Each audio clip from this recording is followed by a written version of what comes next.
किसी को दुख ना पहुंचाएं, किसी को चोट ना पहुंचाएं।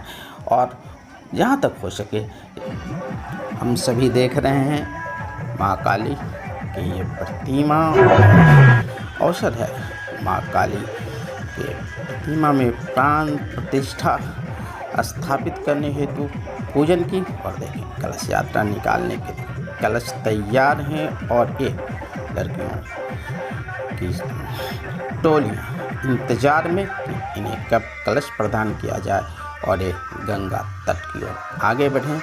और देखें युवा लोग वीडियोग्राफी कर रहे हैं।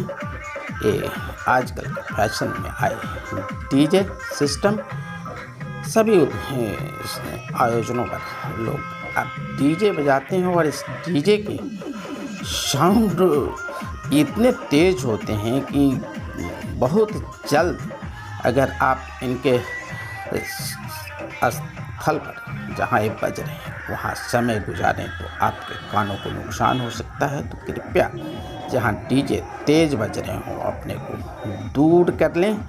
और ये लड़कियों की टोलियाँ कतार में खड़ी कलश प्राप्त करने को। और ये है मोहल्ला जहाँ पर ये काली मंदिर स्थापित है और माँ काली की प्रतिमा का प्राण प्रतिष्ठा पूजन आज किया जाना है। अवसर पर एक कलश यात्रा निकाली जा रही है। लड़कियां गंगा तट की ओर बढ़ेंगी और कलश में जल लेकर पुनः वापस आएंगी। मौसम बिल्कुल बूंदाबांदी रह कर हो रही है और तेज़ बारिश की संभावना भी दिख रही है। सारे आसमान में बादल भरे हुए हैं और जिस तरीके से यहाँ पे कलश देने की व्यवस्था की गई उसमें कहा जा रहा है कि नाम पुकारे जाने के पश्चात जिनका नाम पुकारा जाए वो आएँ और अपने कलश को लें। और लड़कियों ने आरंभ किया अपने नाम पुकारे जाने पर कलश प्राप्त करना। और एक एक कर लड़कियां बारी बारी से आ रही हैं और कलश प्राप्त कर रही हैं। इन्हें इस कलश के साथ गंगा तट की ओर जाना है और वहाँ से गंगा जल लाकर इस मंदिर में रखना है जहाँ माँ काली की प्रतिमा का प्राण प्रतिष्ठा पूजन किया जाना है। देख लें उत्साहित लड़कियाँ, बच्चियाँ, छोटी बच्चियाँ, बड़ी लड़कियाँ सभी उत्साहित हैं। और ऐसे आयोजन हम जब कभी करते हैं तो थोड़ी खुशी हमें मिलती है, परंतु हमारी खुशी अस्थायी हो इसके लिए हमें वो कुछ करने की ज़रूरत है जो माँ काली एक इंसान से उम्मीद करती होंगी। क्या हम सभी उनके उम्मीदों पर कभी खरे उतर पाते हैं? कभी सोचते हैं कि ईश्वर हमसे क्या उम्मीद करता होगा? लेकिन हम सभी पूजन के दिन ईश्वर के प्रति अपार श्रद्धा दिखाते हैं, लेकिन जब जीने की बारी आती है तो अपने साथ रहने वाले के, अपने पड़ोसियों के, अपने रिश्ते नातों के साथ वैसा व्यवहार नहीं कर पाते जैसा ईश्वर हमसे उम्मीद करते हैं। तो कृपया ईश्वर हम सभी ध्यान दें तो शायद ये एक दिवसीय खुशी का अवसर हमारे जीवन में और भी खुशियाँ प्रदान कर पाए। जब हम अपनों का ख्याल करेंगे, जब हम अपनों के दुख सुख के साथी बनेंगे, तभी हम सच्ची खुशी पा सकते हैं। माँ की प्रतिमा स्थापित होगी, आज पूजन हम उत्साह से करेंगे, पर ये माँ सिर्फ संदेश देगी कि नेक बनो, अच्छे बनो, इंसान बनो और अपनों के संग सही ढंग से जियो ताकि खुशी प्राप्त हो और औरों को भी खुशी प्राप्त हो। पर हम जब जीने की बारी आती है तो स्वार्थ में इतने लिप्त हो जाते हैं कि दूसरे बिल्कुल ही हित और अहित का ख्याल नहीं कर पाते, सिर्फ स्वयं के हित का ख्याल करते हैं। ये बहुत ही गलत दौर चल रहा है हमारे समाज में, जहाँ स्वार्थपरता बढ़ती जा रही है और दूसरों के लिए हमारे सहयोग के हाथ कम बढ़ते हैं। ऐसे में हमारे जीवन में जो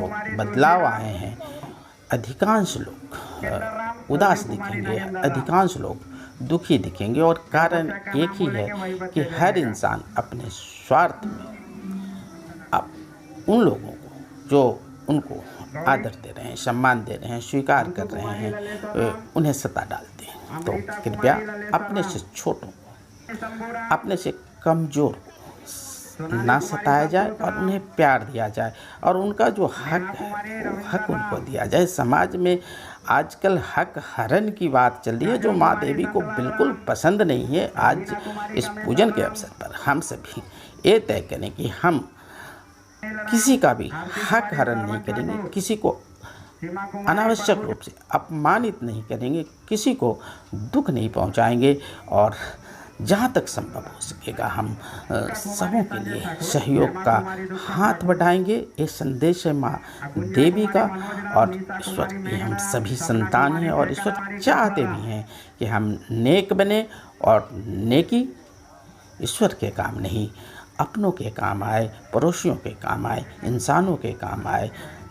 जिनको हमारी ज़रूरत पड़ जाए, हमारी नेकी उनके काम आए। तो हमें इन अवसरों पर कभी विचार करना चाहिए कि देवी माँ जिनकी आराधना में हम इतने उत्साहित होते हैं और बिल्कुल उनके समक्ष उपस्थित होते हैं, तो वो क्या कुछ कहना चाहती हैं, क्या कह रही हैं। मौन शब्दों से जो बात निकलती है उसे हम बिल्कुल ही नकार जाते हैं, सुनते नहीं, समझते नहीं। पर आज अवसर है माँ काली के प्रतिमा के प्राण प्रतिष्ठा का और इस अवसर पर हम सभी एक ख्याल अपने मन में पैदा करेंगे। क्या जिस ईश्वर ने हमें जन्म दिया है उसकी हमारे जन्म के पीछे की कोई तो मंशा रही होगी और शायद वो मंशा ये रही होगी कि हम अपने जीवन को खुशियों से भर लें और अपने जीवन को खुशियों से भरने के लिए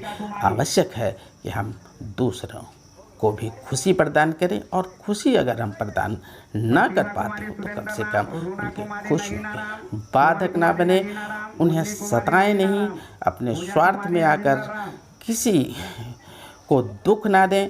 ये सब कुछ ईश्वर की मनसा हुआ करती है। तो यदि आज का पूजन बिल्कुल हम इतने उत्साह से कर रहे हैं तो कुछ तो अपने जेहन में, अपने मन में ये बिठा डालें कि आज के बाद हम सभी बिल्कुल वही कार्य करेंगे जो ईश्वर को, जो माँ देवी को पसंद होगा। और यदि कभी गलती हो जाएगी, कभी किसी का अहित हमारे हाथों हो जाएगा, हम इसी माँ देवी के पास आकर माफ़ी मांग लेंगे और पुनः उस कार्य को न करने का, पुनः दूसरे के हित के हरण न करने का, दूसरे को दुख न देने का एक छोटा सा वादा कर जाएंगे माँ से, ताकि हमारे समाज में खुशियाँ फैले और हर दिन हमारा खुशियों से बीते। तो ये आयोजन जो हम सभी करते हैं देवी पूजन के अवसर पर, जो कुछ भी हम करते हैं उससे जो खुशी हासिल होती है, उस समय हम सभी जिस ढंग से समय गुजारते हैं, यदि हम अपनों के संग इसी तरीके से समय गुजारना सीख लें तो माँ की कृपा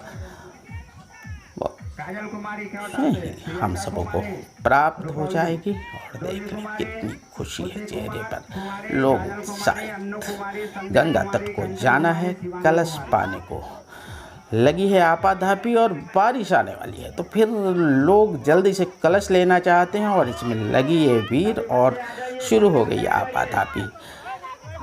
सभी लोग चाहते हैं कि कलश मिले तो फिर पंडाल के नीचे हम अपने को बचा लें, क्योंकि तेज़ बारिश आ रही है और बारिश में भीग जाने का खतरा है। तो फिर आपाधापी मची है और जो लोग कलश प्राप्त कर पाने में सफल हो रहे हैं वो बिल्कुल ही जा रहे हैं उस पंडाल की ओर जहां वो अपने को बारिश से बचा पाएँ।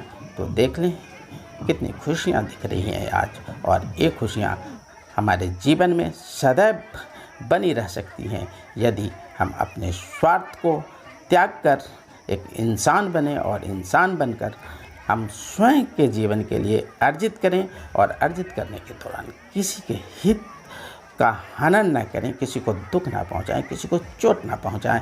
और जहाँ तक हो सके यदि उन्हें सहयोग की ज़रूरत लगती है या वो सहयोग की मांग करते हैं तो हम खुशी खुशी उन्हें सहयोग प्रदान करें। एक कतार खड़ी हो चुकी, अब गंगा तट हो जाए, बच्चों की भी सड़क पर डीजे और बारिश छाता लगाए वृद्ध महिला बता रही है बारिश आरंभ है, बूंदाबांदी आरंभ हो चुकी है, पर बच्चों को कहाँ परवाह है। ये तो उत्साह से भरे हुए हैं और बारिश की इन्हें कोई परवाह नहीं। हाँ, ये लड़कियों की टोलियाँ जो गंगा तट को जाने वाली हैं उन्हें तो जाना ही होगा। ये देखें महिला उत्साहित क्योंकि चारों तरफ सौंदर्य बिखरा पड़ा है। अवसर है माँ के प्रतिमा के प्राण प्रतिष्ठा पूजन का और उसके प्रथम चरण में एक कलश यात्रा। बढ़ती लड़कियाँ आगे गंगा तट की ओर, बारिश आने को बिल्कुल बेताब। और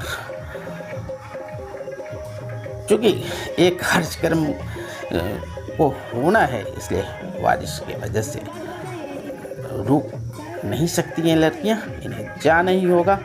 माँ की कृपा इन पर हो, बारिश ना हो तो ठीक, वरना माँ जो चाहें वो वही हो।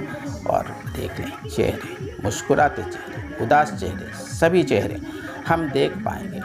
सबके पीछे कारण है मुस्कुराहट, जिन्हें अपनों का प्यार मिला है, अपनों का संग मिला है। उदासी जो अपनों से नाराज हैं, अपनों से उन्हें शिकायत है, तो कम से कम इन उदासी और खुशियों से जो घर के अभिभावकगण हैं ये देख लें कि उनके बच्चे उदास क्यों हैं, उनके बच्चे खुश क्यों नहीं हैं। कारण ये है कि कुछ न कुछ शिकायत है उन्हें जो दिल में उनके है, और अभिभावक बिल्कुल ही उस पर ध्यान नहीं देते। और कभी अगर वो अपनी बात करते भी हैं तो अभिभावक उसे झटक देते हैं और ये बन जाती है फिर चेहरे पर उदासी। और उदासी बनकर ये जब टिकती चली जाती है तो ज़िंदगी में उदासी का फैलाव होता चला जाता है। तो ऐसे में हमारे बच्चे खुश हों, उनके चेहरे पर सदैव मुस्कान हो, इसके लिए हमें बिल्कुल ही उनकी बातों को सुनना है, उन्हें समझाना है और उनके समस्याओं को दूर करना है। समझा कर हो या पूरा करके हो। तो आज के वीडियो में मैंने अपनी बात कही है, हालांकि मौका है बिल्कुल उत्साह और जश्न का, सभी लोग उत्साहित। पर सोचा संदेश अगर माँ की कृपा से मेरे मुख से निकले और आपके काम आए तो मैं कोशिश करूं, और मैंने कोशिश की। कितना सफल हुआ हूँ ये मुझे पता नहीं, पर आप सभी वीडियो देखें तो कृपया इसे लाइक कर दें और चैनल को सब्सक्राइब कर लें, ताकि हमारे आने वाले वीडियो जो आपके लिए हितकर बातों को बताती रहेंगी वो वीडियो आप आसानी से देख पाएँ। और किस तरीके से वीडियो निकाल कर देखते हैं, चैनल सर्च करके देखते हैं, ये सभी जो जानकार बच्चे हैं उनसे आप सीख सकते हैं। अन्यथा वीडियो आप देखने से चूक जाया करेंगे।